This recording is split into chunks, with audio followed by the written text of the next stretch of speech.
یہ بزرگوں کا طریقہ ہے، بزرگوں نے بیان فرمایا. لیکن نبی کریم صلی اللہ علیہ وسلم کا میں عرض کر رہا ہوں کہ ہم بزرگوں کی تعلیمات پر بھی عمل کرتے ہیں، نبی کریم کی تعلیمات پر بھی عمل کرتے ہیں. نبی کریم صلی اللہ علیہ وسلم نے ہمیں جو طریقہ دیا ہے وہ دو طریقے ہیں. ٹھیک ہے. ایک طریقہ کار یہ ہے کہ آپ نماز پڑھیں، 2 رکعت نماز پڑھنے کے بعد استخارے کی دعا پڑھیں، اور استخارے کی دعا پڑھنے کے بعد پھر آپ اپنے دل پر غور کریں.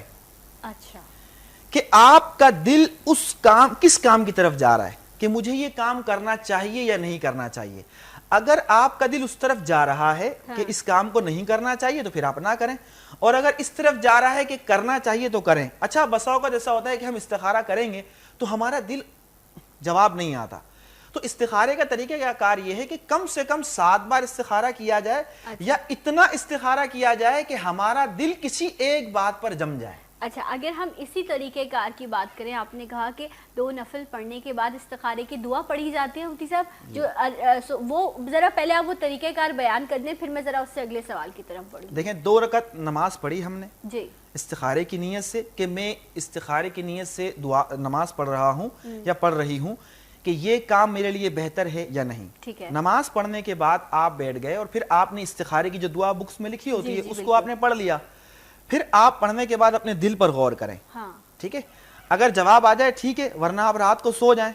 تو جیسے کہ بزرگوں نے فرمایا کہ خواب میں اشارہ آ جائے گا، تو اگر خواب میں اشارہ آ جاتا ہے تو ٹھیک ہے. لیکن میرے سمجھانے کا مقصد یہ ہے کہ آپ خواب پر صرف تکیہ نہ کریں. ٹھیک ہے. آپ اس دعا کو اتنا پڑھیں، 1 بار 2 بار 3 بار 11 بار، کہ آپ کا دل اس طرف جمے کہ یہ کام مجھے کرنا چاہیے یا نہیں کرنا چاہیے. اچھا اگر آپ یہ نہیں کر سکتے تو میں اللہ کا ایک اسم ہے یا رشیدو. ٹھیک ہے. یا رشیدو 1000 بار پڑھ لیں یا 2100 بار پڑھ لیں. یا رشیدو اول آخر 11 بار درود شریف پڑھ لیں اور آپ رات کو سو جائیں. یا آپ رات کو نہ بھی سوئیں، آپ صرف اپنے دل پہ توجہ کریں کہ آپ کا دل اس کام کے کرنے کی طرف جا رہا ہے یا نہیں جا رہا. اگر کرنے کی طرف جا رہا ہے تو آپ اس کام کو کریں، اور اگر منع آ رہا ہے کہ نہیں مجھے یہ نہیں کرنا چاہیے تو پھر اس کو نہ کریں. ہاں لیکن ایک معاملہ انسانی نفس کا بھی ہوتا ہے نا، کیونکہ ہم ویسے پرہیزگار نہیں، ہم ویسے ولی نہیں، ہم اپنی نمازوں کو پراپر طریقے سے نہیں پڑھتے، ہم باوضو نہیں رہتے. ایک استخارہ ایک عام شخص کرتا ہے اور ایک استخارہ ایک بزرگان دین ہیں یا جو علماء کرام ہیں، ان دونوں کو جو اشارے مل رہے ہوتے ہیں استخارے میں، کیا وہ بھی مختلف ہوں گے پھر؟ بالکل یہ بات تو بالکل صحیح ہے آپ کی کہ اگر ایک نیک شخص پرہیزگار شخص استخارہ کرے گا تو اس کو کلیئر نظر آئے گا، کیونکہ روحانیت میں اس کے عمل کی، اس کے وظائف کی اور اس کے اعمال کی اثر کی وجہ سے اس پر اس چیز کا صحیح ہونا یا غلط ہونا واضح ہو جائے گا. تو یہ بات تو بالکل صحیح ہے کہ اگر کسی نیک بندے سے استخارہ کرا جائے تو وہ صحیح جواب دے گا. لیکن یہ یاد رکھیں کہ اگر ہم نیک نہیں ہیں تو کیا ہمیں نیک نہیں بننا؟ بالکل بننا ہے. تو نیک بننا بھی تو ہے نا، ہمیں کوشش بھی تو کرنی ہے نا. تو آپ اپنا کام اگر خود کرنے کی کوشش کریں گے، آج نہیں کل صحیح آپ کا بھی مطلب جواب آپ کو صحیح آنا شروع ہو جائے گا. لیکن ہمیں کوشش کا آغاز کر دینا چاہیے، یہ زیادہ بہتر ہے. آپ نے کہا کہ 7 بار جو ہے وہ ایک ہی مقصد کے لیے آپ استخارہ کر سکتے ہیں. اچھا اب ہمارے ہاں بدقسمتی سے ایسا بھی ہے نا کہ ہم چاہتے ہیں کہ جو میں چاہتا ہوں وہ مجھے جواب ملے، یا میں وہی سننا چاہتا ہوں. ہم عادی ہو گئے اس طرح کہ آپ نے ایک بار استخارہ کیا، آپ کو نہ آیا جس بھی طریقے سے، اشارے کی صورت میں، یا آپ نے اپنے دل کی آواز سنی جو آپ کہہ رہے ہیں نا، اپنا ایک کانشیس آپ کو بتا رہا ہوگا. آپ نے دوسری بار کہا تو ایسا بھی ہو سکتا ہے کہ جواب تبدیل ہو جائے، دوسری بار ہاں آ جائے. ایسا ہو سکتا ہے، ایسا ہو سکتا ہے. اسی لیے تو کہا گیا 7 بار. تو پھر آپ نے یقین کس پہ کرنا ہے؟ آپ کو یقین اس پر کرنا ہے کہ جس پر آپ کے دل کا غالب رجحان ہو. 100 میں سے 90% آپ کا دل مجھ پہ حاوی ہے اور وہ میری مرضی کروانا چاہتا ہے، تو پھر میں جو استخارہ کر رہی ہوں مدد مانگنے کے لیے، تو پھر میں اس پہ یقین کروں گی یا میں اپنے دل پر یقین کروں گی؟ جاننا چاہوں گی. دیکھیں آپ وظائف پڑھیں گے نا، آپ اس کسی بھی کام کے لیے وظیفہ پڑھ رہے ہیں، آپ کا نفس ایٹومیٹکلی خود بخود اس وظیفے کی برکت سے پھرنا شروع ہو جائے گا، کیونکہ اللہ تعالیٰ کے دستے قدرت میں دل ہے، وہ دلوں کو پھیرنے والا ہے.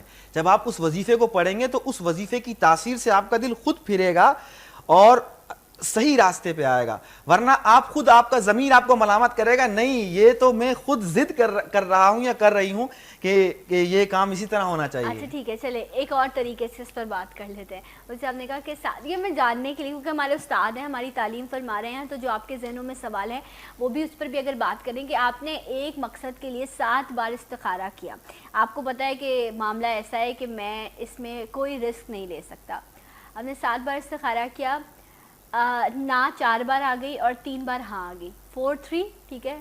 اب اس میں ریشو بڑھ گیا نا, نا کا 4 بار ہے اور ہاں کا 3 بار ہے, تو کیا میں اس ریشو کو بھی کاؤنٹ کر سکتی ہوں, یا لاسٹ میں اگر ہاں آئی ہے تو میں اس کو کنسیڈر؟ بالکل اس کو کر سکتے ہیں, جس پہ زیادہ جواب آئے گا اس پر آپ کو کنسیڈر کرنا ہوگا. اچھا, کیا یہ میں آپ سے ویسے سمجھنے کے لیے پوچھ رہی ہوں کیونکہ یہ ہماری ایمان کا حصہ ہے. جب میں پہلی بار استخارہ کرتی ہوں اور مجھے بتا دیا جاتا ہے کہ اس کام کو کرنے میں تمہارے لیے فائدہ نہیں, تو مجھے اس پہ اکتفا نہیں کرنا چاہیے, یا مجھے اپنی ذات کو مطمئن کرنے کے لیے دوسری اور تیسری بار پہ بڑھنا چاہیے؟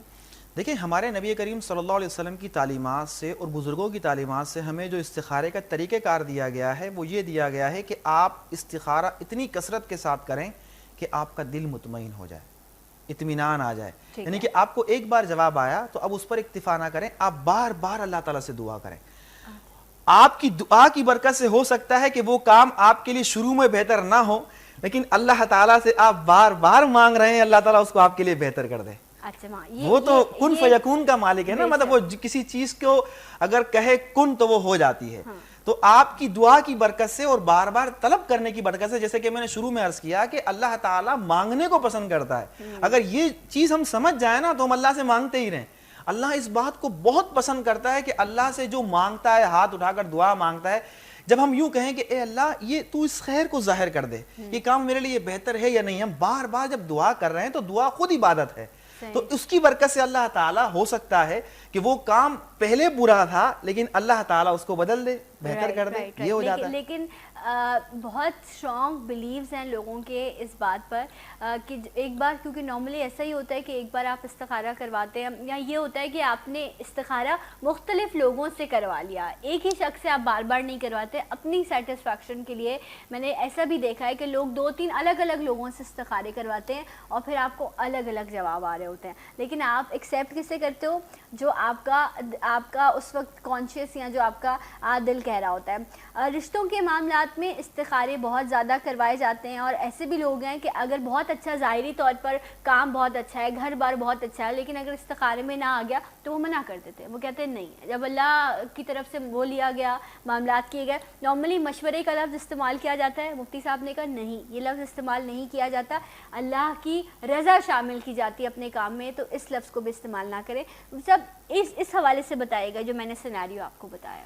دیکھیں, استخارے کا جب اب ہم استخارہ کرتے ہیں تو استخارے کے نتیجے پر یقین رکھنا چاہیے. ٹھیک ہے, یہ الحمدللہ ہم نے مشاہدہ کیا ہے کہ جب استخارے میں منع آ جائے نا, اور آپ بار بار کر رہے ہیں اور منع آ رہا ہو, تو پھر ضد نہیں کرنی چاہیے. اس لیے کہ ہم غیب کا علم نہیں رکھتے, اللہ تبارک و تعالیٰ اس غیب کے علم کو جانتا ہے. میں نے خود نے کچھ لوگوں کے لیے استخارے کرے, انہوں نے کہا کہ آپ یہاں پر نکاح نہ کریں. پیرنٹس نے ضد کی اور انہوں نے وہاں کر دیا, بعد میں نتیجہ ظاہر ہوا, انہوں نے کہا کہ آپ نے جیسے فرمایا تھا ایسا ہی ہوا, لڑکا بہت پریشان کر رہا ہے. ایسا ہوتا ہے. تو آپ کو جب استخارے کا جواب آ جائے تو اب اس پر یقین رکھیں کہ اللہ تعالیٰ نے آپ کے لیے بہتر کیا ہے. ایسا بھی ہوتا ہے کہ ہمارے یہاں پہ ہم کسی کام کی ضد ٹھان لیتے ہیں ہمیں یہ کرنا ہے, اور پھر استخارے میں اگر منع بھی آ جائے تو پھر ہم اس جواب کے اگینسٹ چلتے ہیں اور بعد میں نقصان ظاہر ہوتا ہے. تو یہ مطلب یہ بھی ذہن نشین رکھ لیجئے کہ فرض اور واجب نہیں ہے, لازم نہیں ہے کہ آپ استخارے کے جواب پر ہی عمل کریں. اگر آپ نے کچھ اور کر لیا تو آپ گناہگار ہوں گے. یہ ذہن نشین رکھیے گا کہ آپ گناہگار نہیں ہوں گے. آپ گناہگار نہیں ہوں, کیونکہ استخارہ کرنا مستحب عمل ہے, ثواب کا عمل ہے, اچھا عمل ہے. اگر آپ نے اس کے ہٹ کر لیا تو گناہگار نہیں ہوں گے, لیکن نقصان کے ذمہ دار آپ خود ہوں گے. اس لیے کہ ہمارے نبی نے فرمایا ما خاب من استخارہ, وہ نقصان نہیں اٹھائے گا جس نے استخارہ کر لیا. اگرچہ بظاہر آپ کو نقصان نظر آ رہا ہو کہ یہ کام میں نقصان ہے, لیکن اگر استخارے میں آ گیا آپ اس پر عمل کریں, انشاءاللہ بعد میں آپ کو اس کا فائدہ ظاہر ہو جائے گا, کیونکہ اللہ تبارک و تعالیٰ بندے کے لیے بہتر ہی فیصلہ کرتا ہے. تو ہمیں استخارے کے جواب پر اور اس کے نتیجے پر کامل یقین رکھنا چاہیے. انشاءاللہ اللہ تعالیٰ ہمارے لیے بہتر کرے گا. جو اللہ کی رضا میں راضی ہو جاتا ہے نا, بس پھر اللہ تعالیٰ اس کے لیے وہ کرتا ہے جو بندہ پسند کرتا ہاں ہے. کیونکہ ہم دوسروں کی ہم جو ظاہری طور پر جتنی رب نے ہمیں عقل شعور دی ہے یا جو ہمیں نظر دی ہے ہم ظاہری طور پر دیکھ سکتے ہیں, ہم لوگوں کے دلوں کا حال نہیں جان سکتے. ہمیں نہیں پتا سامنے والے کی نیت کیا ہے, اس کی تھاٹ, اس کی سوچ کیا ہے, وہ کس وجہ سے یہ تمام معاملات کو دیکھ رہا ہے یا کرنا چاہ رہا ہے. تو یہ جب آپ اس لیول پر بڑھتے ہیں تو پھر ان ڈیسیجنس کو فالو کرنا, کیونکہ اللہ کی رضا میں جب آپ راضی ہو جاتے ہیں تو پھر اس کام میں تو خیر اور برکت ہی ہوگی, اور جب آپ نہیں ہوں گے تو پھر اس کا خمیازہ جو ہے وہ آپ کو نقصان کی صورت میں بھگتنا پڑتا ہے. مفتی صاحب, جب ہم استخارے کی بات کر رہے ہیں تو خاص طور پر بہت ہی اس طرح کے معاملات ہوتے ہیں گھروں کے جن میں استخارے کیے جاتے ہیں. اگر میں ان معاملات کی پیچیدگی کی بات کروں تو اس میں بھی قرآن میں علاج موجود ہیں. ان تمام چیزوں کے لیے استخارہ کیا جاتا ہے رشتوں کے معاملات میں, لیکن ان لوگوں کا کیا کیا جائے جن کے گھروں میں بہن بیٹیاں بیٹھی ہیں لیکن ان کے رشتے نہیں آتے ہیں, رشتے آتے ہیں تو لوٹ جاتے ہیں. قرآن اس کے لیے کیا کہتا ہے, کیسے آپ قرآنی طریقوں سے علاج کر سکتے ہیں. نوکری میں برکت نہیں ہے, گھروں میں برکتیں ختم ہو گئیں, اس حوالے سے بھی میں مفتی صاحب سے جو ہے وہ بات کرنا چاہوں گی. اس بریک کے بعد میرے ساتھ رہیے. سلام پاکستان میں.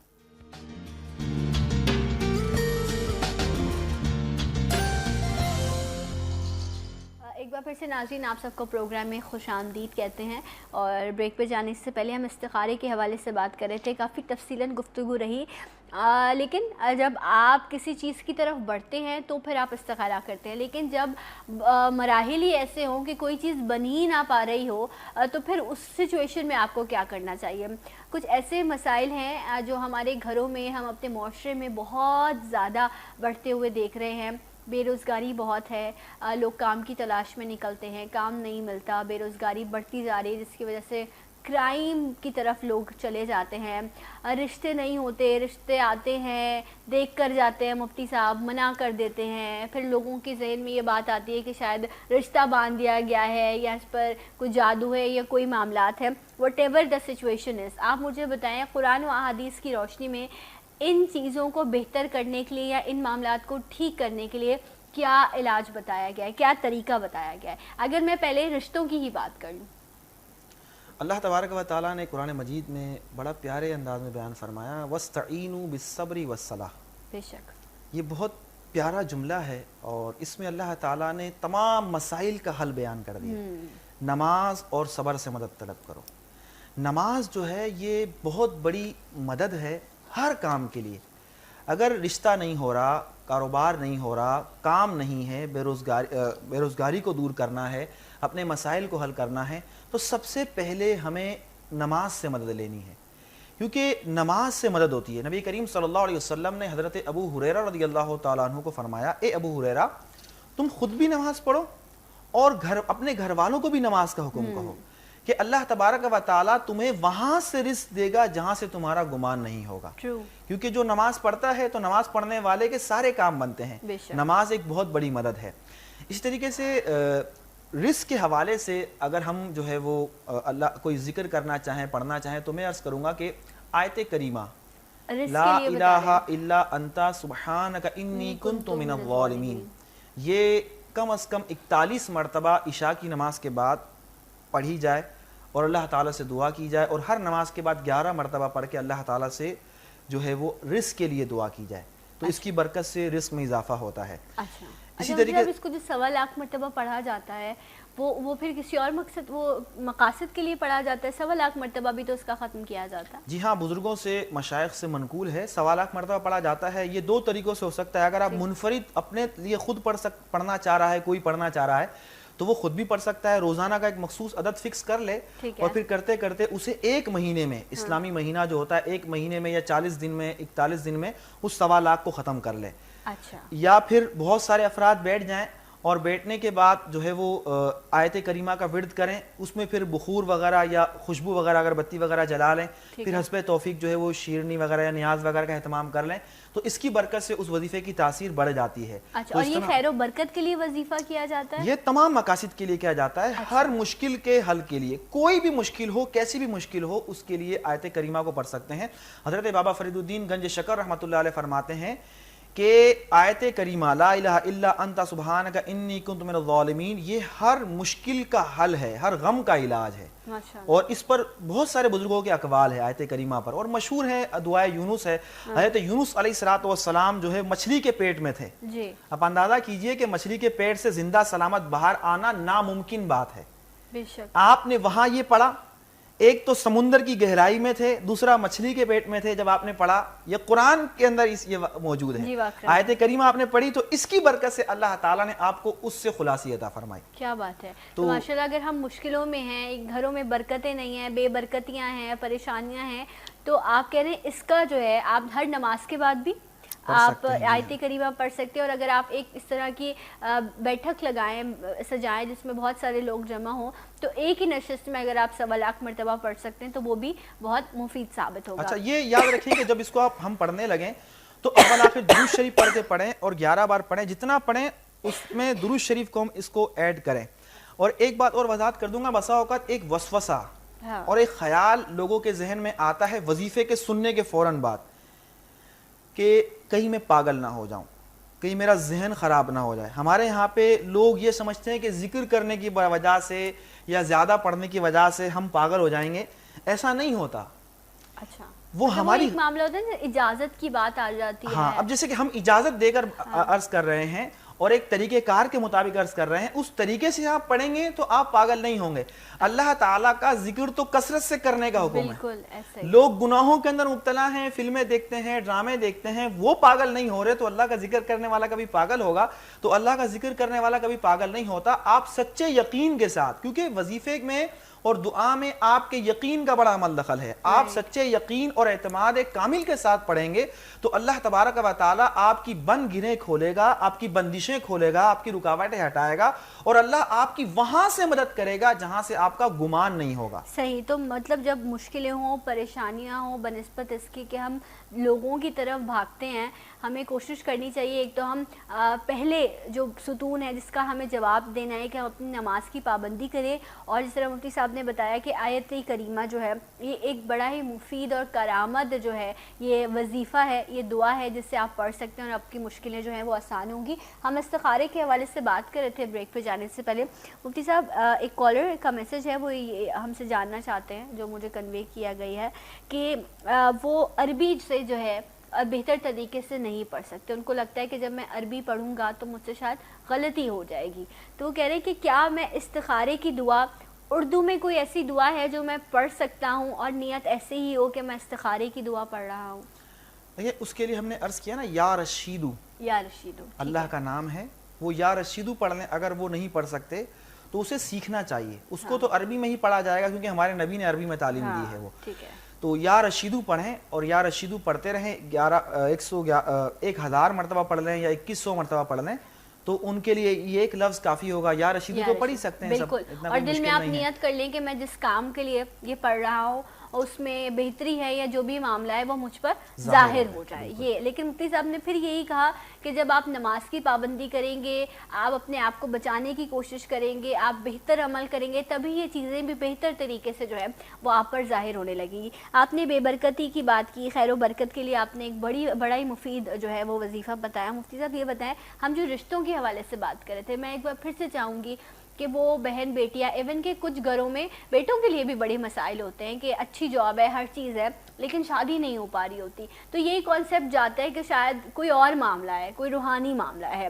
تو کیا ہر رشتے کی بندش میں روحانی معاملہ ہی ہوتا ہے؟ دیکھیں ہمارے یہاں پہ ایک بہت بڑی غلط فہمی یہ بھی ہے کہ جو لوگ اس طرح کے خیالوں میں چلے جاتے ہیں نا، جادو کے اور بندشوں کے، تو پھر انہیں ہر چیز میں بندش اور ہر چیز میں جادو نظر آتا ہے۔ یہ یاد رکھیں کہ جادو کرنا بھی اتنا آسان نہیں ہوتا اور اتنا عام نہیں ہے جادو کہ ہر وقت جادو ہی ہو رہا ہو۔ ہمیں کچھ اپنے اوپر بھی غور کرنا چاہیے۔ وما اصابکم من مصیبت فبما کسبت ایدیکم، جو کچھ تمہیں مصیبت پہنچتی ہے وہ تمہارے ہاتھوں کا ہی کمایا ہوا ہے۔ ہم پر جو مصیبت آتی ہے وہ ہمارے گناہ کی وجہ سے، ہمارے برے عمل کی وجہ سے آتی ہے۔ تو ایک تو ہمیں اللہ تعالیٰ سے استغفار کرنا چاہیے۔ رشتوں کے حوالے سے میں 2-4 چیزیں عرض کرتا ہوں، اس پر اگر ہم عمل کریں تو انشاءاللہ رشتے آتے ہیں اور اللہ تعالیٰ کرم فرماتا ہے۔ ایک تو سورہ ممتحنہ، اوکے قرآن مجید میں سورہ ممتحنہ ہے، اس سورت کو آپ جو ہے روزانہ 5 مرتبہ پڑھیں، ٹھیک ہے. ہر نماز کے بعد ایک بار پڑھ لیں سورہ ممتحنہ. اگر آپ سورہ ممتحنہ نہیں پڑھ سکتے تو آسان عمل یہ ہے کہ یا جامعو، یا جامعو، یا جامعو یہ اللہ تعالیٰ کا نام ہے. ہر نماز کے بعد اسے 300 مرتبہ پڑھ لیں اوکے اور اول آخر 11 بار درود شریف پڑھ کے اللہ تبارک و تعالیٰ سے دعا کیجئے کہ اے اللہ، اے کریم رب، میرے حق میں جو بہتر ہے اس جگہ پر میرا رشتہ کر دے اور اس رکاوٹ کو ہٹا دے جو رکاوٹ ہے. ٹھیک. یا جامع اسی تصور کے ساتھ پڑھیں. اچھا، وظیفے کے دوران گفتگو نہیں کرنی، بات نہیں کرنی، اوکے ٹھیک ہے. ٹھیک ہے. اچھا، یہ وظیفہ جو ہے وہ اگر کوئی بہن ہے ایام کے دن ہے تو ایام کے دنوں میں بھی پڑھ سکتے ہیں، ٹھیک ہے. مطلب یہ چھوڑ نہیں سکتے یا جامع. رائٹ. تو آپ نے کہا ہر نماز کے بعد 300 مرتبہ اسے پڑھنا ہے اور آپ نے اس کے بعد ایک مقصد کے لیے دعا کرنی ہے. نماز کے بعد آپ جا نماز پہ بیٹھ کے ہی پڑھیں، بات نہ کریں اور کنسنٹریشن کے ساتھ آپ پڑھیں. انشاءاللہ آپ کی جو بھی نیت ہوگی، جو بھی آپ کے لیے بہتر ہوگا، وہ معاملہ ہو جائے گا. مفتی صاحب بہت شکریہ، تھینک یو سو مچ. بہت سارے سوالات ہیں مجھے پتہ ہے، لیکن انشاءاللہ اگلی نشست میں اللہ نے موقع دیا، زندگی صحت رہی تو ضرور اسے کنٹینیو کریں گے. اپنا خیال رکھیں. جاتے جاتے بس ایک درخواست کہ اپنی دعا میں مجھے یاد رکھیے گا. انشاءاللہ پھر ہوگی آپ سے ملاقات. اللہ حافظ. پاکستان زندہ باد.